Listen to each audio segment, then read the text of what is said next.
perkara nomor 21 dan juga perkara 22 berkaitan dengan PT Dolar Rizky Sejahtera ya. Jadi kita memeriksa mengenai objek tanah yang dimaksud dalam gugatan, baik yang ada di perkara hari ini. Pengadilan Negeri Pandeglang hadir ke objek perkara nomor 21 PTG 2023 ya. Penggugatnya hadir ya, hadir kuasa hukum ya, Misbakul Munir Samsul Bahri. Prinsipalnya hadir? Hadir. Siapa yang hadir prinsipalnya? Saudin. Haji Saudin. Kemudian untuk tergugat kuasa ya, kuasa hadir T1, T2, T3, T1, T2, T3, T4. Turut tergugat. Tergugat 1 ini yang nomor 21, T1, T2, T2. Untuk turut tergugat tidak yang tidak. Notaris ya. Pemirsa, dari satu titik yang memang ada di bawah tadi, sekarang mau ke titik yang kedua ini cukup tinggi. Dari pihak dua pihak pun nampaknya sudah kelelahan, termasuk Bang Joni. Iya, sudah ngap-ngapan Bang Joni ya? Iya, sangat. Dan ini juga Bang Kumis dari Polsek Munjul juga hadir. Nah, memakan energi nih untuk sidang hari ini. Bagaimana Pak kesan pertamanya Pak? Melihat tempat ini bagaikan tempat untuk olahraga hiking, ya, naik gunung. Jadi ya, karena memang membutuhkan tenaga yang ekstra. Tadi itu tanah lokasi yang kedua. Kita berarti masih ada lagi Pak? Ada tinggal satu. Tinggal satu, oke Pak. Nanti kita ketemu di lokasi Pak. Oke, baik. Assalamualaikum warahmatullahi wabarakatuh. Pemirsa, kembali channel Bang Kumis Berbagi menjumpai Anda, dan perlu kami informasikan hari ini Bang Kumis ada di kawasan Kecamatan Munjul, tepatnya di Kampung Kubu Jaya, Desa Duku, Kecamatan Munjul, Kabupaten Pandeglang. Hari ini, Kamis 21 Desember 2023, Majelis Hakim Pengadilan Negeri Pandeglang melaksanakan PS perkara nomor 21 dan perkara nomor 22 yang berkaitan dengan PT Dolar Rizky Sejahtera. Dan hari ini Majelis Hakim bersama para pihak akan melakukan pemeriksaan objek tanah yang masuk dalam gugatan perkara dan alamat kantor yang tertera dalam perkara nomor 22 yang memiliki sangkut paut dengan PT Dolar Rizky Sejahtera. Dari Kecamatan Munjul, Kabupaten Pandeglang, channel Bang Kumis Berbagi bersama Media Sorot Desa Indonesia mengabarkan. Ya, nyatakan pemeriksaan tempat dibuka dan terbuka untuk umum ya, begitu ya. Karena para pihak sudah lengkap dan juga kepala desa sudah ada, polsek sudah ada, yang sifatnya untuk mengetahui dan melihat ya, hanya itu sifatnya ya. Jadi nanti yang akan menjelaskan adalah versi pihak masing-masing ya, begitu ya. Jadi untuk penggugat nanti akan saya berikan kesempatan pertama kali untuk menunjukkan lokasi atau objek yang menjadi permasalahan. Setelah versi penggugat, baru nanti giliran versi tergugat 1 dan juga tergugat 2 ya. Maksud 1, apakah memang ada objek tanah yang dipermasalahkan oleh para pihak, itu 1. Yang kedua, objek yang dijadikan permasalahan ini menjadi penguasaan siapa? Penguasaan penggugat atau tergugat 1, tergugat 2. Itu yang kedua. Yang ketiga, apakah objek penguasaan ini dikuasai oleh pihak lain? Jadi itu alasan majelis melihat ya, ada 3 alasan.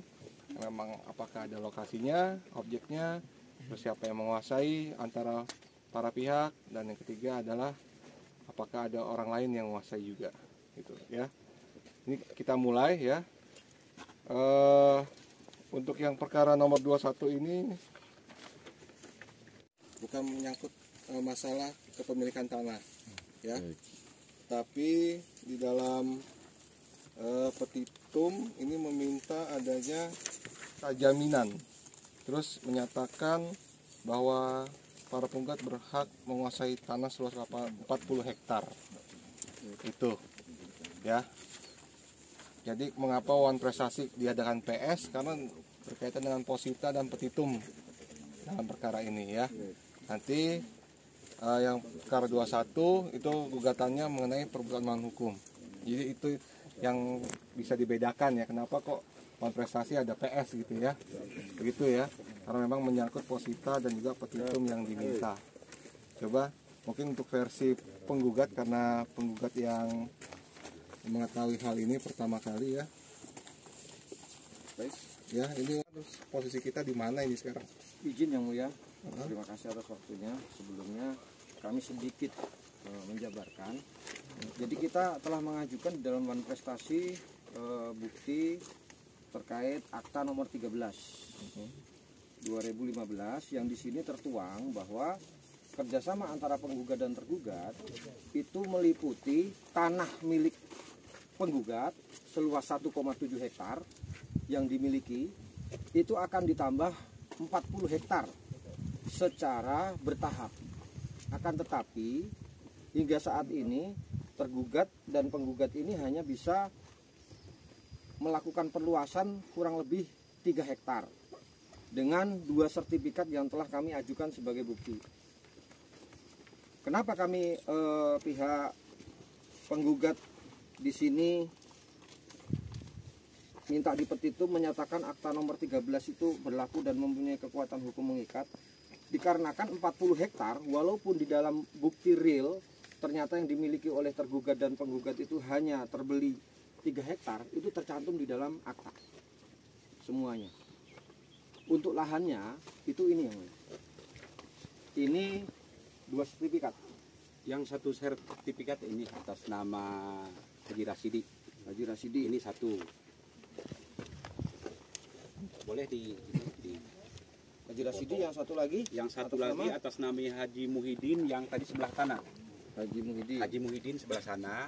Satu lagi ada Badri. yang ya, Badri Yasin ada pas di Beijing Plan, Pak. Pas tadi Beijing Plan. Iya, itu yang kita kerja sama 40 hektar. 40 hektar itu setelah jadi sebelum kerjasama itu dilakukan pembongkaran batu-batu ini, penggugat ini memiliki satu bidang tanah yaitu atas nama Marnah, yang tadi sebelum lewat itu ada pintu pagar besi, itu milik pribadi. Akhirnya tergugat datang, dikerjasamakan bareng-bareng, dan tergugat memiliki ide untuk memperluas lahan ini semua hingga 40 hektar. Akan tetapi sebelum 40 hektar itu ternyata terjadi Wan Prestasi yang sudah dibicarakan berkali-kali di Polsek, dikarenakan royalti yang tercantum di dalam akta nomor 13 ini tidak dilaksanakan oleh tergugat. Itu saja yang mulia. Penguasaannya siapa sekarang ini? Untuk saat ini dikuasai penggugat. Masih penggugat. Masih ada kegiatan itu nggak? Tidak ada, tidak ada kegiatan. Produksi batu atau tambang itu? Tidak ada. Untuk yang perkara nomor 21. Untuk nomor 21, Iya. pada dasarnya sih sebagai tergugat, kami bukan pihak dalam perjanjian tersebut. Sepanjang pengetahuan kami, karena pihaknya itu PT Baramindo, Banua Raya Mineral Indotama. Yang tergugat di sini kan person-person, Ya. Pak Agung sama Pak Indra. Itu jelas-jelas dinyatakan sebagai tergugat, bukan PT Banua Raya Mineral Indotama. Itu yang pertama. Terus sepanjang pengetahuan kami, di dalam perjanjian kerjasama itu, PT Baramindo itu sudah mengeluarkan sejumlah uang untuk pembebasan tanah dan penerbitan izin IUP sampai 40 hektar. Ternyata izin yang diserahkan kepada kami itu berdasarkan keterangan PTSP, itu izin itu tidak valid, yang mulia. Itu yang pertama. Kedua, terkait dengan royalti, dalam perjanjian tersebut jelas-jelas dinyatakan royalti itu hanya keluar setelah initial investment kami, pembayaran tanah, pengurusan izin, kita sudah recover dulu, Baramindo sudah recover dulu, baru keluar perhitungan royalti dan tambahan uang untuk perluasan sampai 40 hektar. Begitu yang mulia. Kalau lokasinya sama nggak ini? Lokasi saya pribadi kurang tahu. Mungkin Raffi bisa bantu terangin nggak? Lokasi Keberatan kita yang juga. mulia karena mereka ya, Sebentar bos, tapi bukan ini kan prinsipal. keterangan. Bukan prinsipal. Tapi kan bukan prinsipal. Iya, saya bisa atau kepala desa yang tahu. Sebentar. Untuk lokasi tanahnya ini dari pihak tergugat tidak hadir ya? Tidak hadir. Satu dua nggak hadir. Satu dua tidak hadir.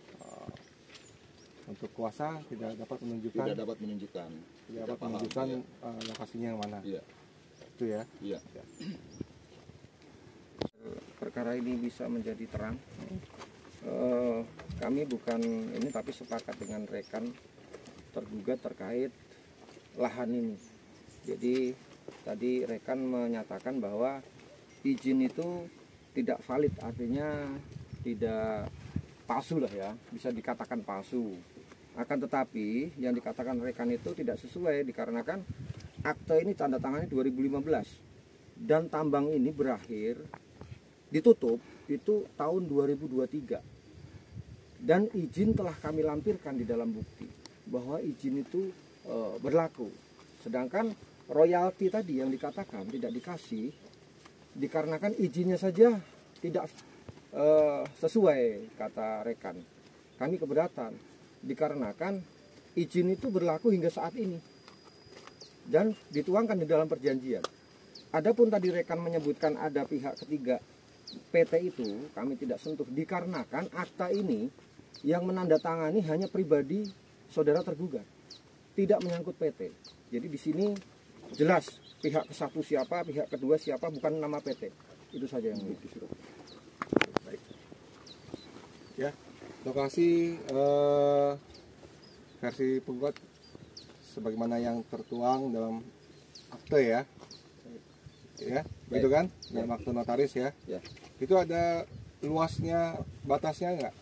Luasnya tidak tertuang di sini, hanya setelah kalau yang di dalam isi pasal itu tertuang bahwa penggugat ini memiliki modal 1,7 hektar, yaitu yang kita injak ini ya, sampai ke pintu masuk yang kita pagar itu milik penggugat sebagai modal pertama penggugat dan tergugat. Ada sertifikatnya? Ada sertifikatnya, kami lampirkan. Sementara kemarin kami lampirkan di PMH. Kalau di One Prestasi mungkin menyusul karena kemarin untuk ke BPN. Ya. Terus yang kedua, Ya, baik, stop. Karena tanah sudah bersertifikat ya. ya, Artinya mengenai luas dan batas sudah tertuang ya. Sudah. Majelis tidak akan sampai periksa tanah, tapi hanya melihat di mana lokasi tanah yang dimaksud. Dan Pak Agung setelah 2016 itu menghilang. Pak Agung menghilang. Nah tiba-tiba muncul ketika mereka ini punya kontrak dengan tol, saya nggak tahu lah. Produksilah mereka itu kurang lebih 1 tahun di 2023 ini. Berjalan Pak, berjalan artinya begini, pengurusan izin yang dipaparkan oleh kawan kita ini itu tidak dipermasalahkan Pak. Jadi udah kita tingkatkan menjadi PT, kita bikin izin baru, ya kan?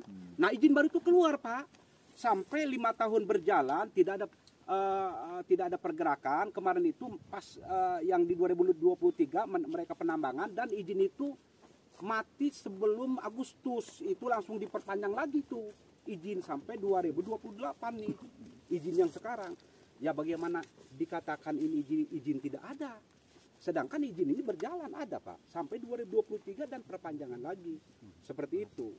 Izin yang sekarang Bapak omongin itu kan bukan izin atas nama CV Dolar. Ingat Pak, di perjanjian agreementnya itu antara PT Banuaraya Mineral Indotama dengan CV Dolar. Izin yang ada sekarang atas nama PT Dolar. Iya. Sebentar. Iya kan? ya kan? Beneran itu. Nah, jadi kalau dibilang di sini izin siapa? Izin PT Dolar, bukan CV Dolar. Itu mereka minta izin ke saya, Bang. Karena ini perusahaan saya. Jangan galak-galak. Enggak benar, ini memang benar. Enggak. Kita karena PH-nya nggak tahu detail. PH-nya nggak tahu detail. Jadi Namanya juga anak saya semua di situ. Terus itu. Nah, jadi kalau kita berbicara izin, ini ada dua izin yang berbeda. Gitu loh. Awalnya kan untuk izin atas nama CV Dolar ternyata tidak valid. Baru kemudian CV Dolar itu ditingkatkan jadi PT Dolar. Itu kan ditingkatkan. Bentar, yang mulia. Bentar, nanti Bentar. Ditingkatkan ya. Awas ya ditingkatkan ya. berarti nggak menguasai, Bang. Mohon maaf. Ditingkatkan ya, awas. Izin. Dari CP menjadi PT ditingkatkan. Cuma ngasih masukan aja. Jangan berbeda. Loh, kalau kita lihat akte pendirian Ingat CV ya Dolar. ditingkatkan ya. Enggak apa-apa kalau saya salah. biar kan biar aja ya. Ini keterangan dulu ini biar kan aja. tinggal dilihat aja apa yang dibukti. Ya kami Dibukti surat gitu loh.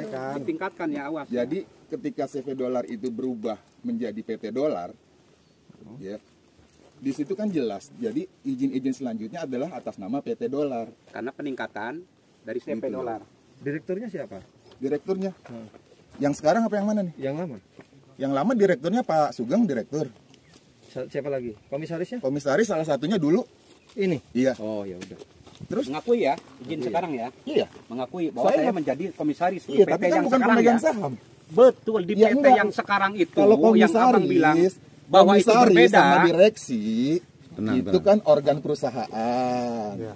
Semua itu bisa berubah sesuai dengan rapat umum pemegang saham. Abang bilang kan berbeda antara CP dengan PT. Abang bilang kan? Iya.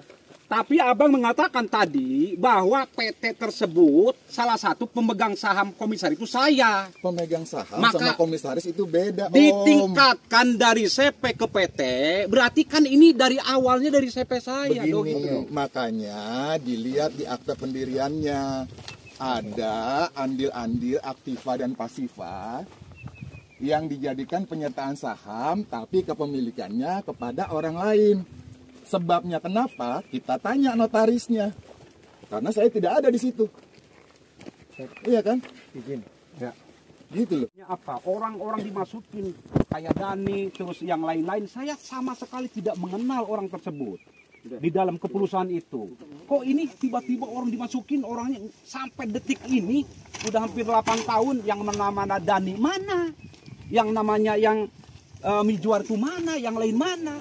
Saya hanya mengenal Pak Agung dengan Pak Indra waktu itu. Tapi kok ini perusahaan saya diambil alih oleh mereka, dimasukin orang-orang yang saya tidak kenal. Gitu loh. Setelah itu Pak, berjanji akan memperluas lahan 40 hektar, semua masyarakat yang dekat-dekat sini saya kasih DP. Di penghujung nanti sebulan kemudian akan dilunasin semua. Pak Agung menghilang, saya diserang Pak sama masyarakat di sini. Jadi Kami sanggahnya begini saja yang mulia. Kami untuk tadi yang didalilkan oleh rekan, kami tidak terlalu membantahnya dikarenakan semua bukti yang didalilkan oleh penggugat itu ada di dalam gugatan PMH. Gitu. Jadi kalau kami utarakan saat ini kan sedang PS1 prestasi, ya. Jadi kami mungkin tidak akan masuk ke ranah itu. Gini aja, ini kan menyangkut sama ya. Baik. Jadi saya nggak akan 2 kali lagi. Oh, begitu. Baik. Untuk apa menginjak Baik. pada lokasi gitu ya. Oh iya. Jadi Baik. nanti setelah ini selesai nanti akan saya tanya apakah tanah tersebut sama seperti apa yang didalilkan dalam yang nomor 22. Baik. Kalau begitu yang mulia, mohon izin. Kami sudah tuangkan di dalam bukti bahwa penggugat ini di dalam PMH memiliki saham 500 juta. Tertuang 500 juta. Dan beliau ini adalah menjadi direktur, komisaris, dan penggugat dua itu menjadi komisaris di situ. Agnes itu jadi komisaris dan direktur. Nah, kenapa kok yang diutarakan oleh saudara rekan tadi terkait izin itu sudah berjalan yang mulia. Izin sudah berjalan dan itu dijalankan hingga saat ini. Walaupun yang mengurus itu adalah prinsipal kami melalui uang prinsipalnya rekan, akan tetapi itu berjalan hingga kemarin. Begitu. Nah, kenapa kok PMH ini muncul? Karena setelah PT, CP jadi PT. Beliau ini menjadi komisaris dan penggugat 2 itu jadi direktur. Itu hilang yang mulia. Tahu-tahu hilang di November 2023. Kita mendapatkan dari Kementerian Hukum dan HAM Jakarta bahwa PT Dola Rizky Sejahtera yang tadinya susunannya ada beliau itu menjadi komisaris dan istri menjadi direktur tanpa sepengetahuan, tanpa RUPS, itu berubah. Di sini pemegang saham menjadi Agung Aryo Baskoro, tidak ada rapat saham. 2, Dani Bustami, kita tidak kenal. Sedangkan penggugat dan tergugat ini saham 500 jutanya nggak ada. Dan jabatan komisaris dan direktur jadi nggak ada juga. Hilang tanpa sepengetahuan. Alamat itu PT dirubah pun berubah di sini. Itu dirubah semenjak 4 Juli 2023. Sehingga penggugat mengajakkan mediasi di Polsek selama 3 kali. Penggugat juga ke rumah tergugat ke Jakarta, akan tetapi tidak ditemui. Akhirnya penggugat melakukan gugatan PMH dan investasi. Udah cukup sabar saya. Alamat PT di sini pun berubah. Alamat PT ini nanti kami mohonkan di dalam PS yang kedua. Untuk yang 22. Untuk yang 22. Oke, ini untuk tanah yang ini ya, yang atas nama siapa? Supriyadi. Ya, atas nama Supriyadi. Sudah Bu ya? Atas nama Rosi. Berdasarkan kepada 13 ya kan, yang pertamanya itu dasar gugatannya kan akta nomor 13. Nama Tapi pribadi. yang saya bilang tadi, perjanjian itu antara CP Dolar dengan PT Banua Raya Mineral Indotama, bukan Liga 1 maupun Liga 2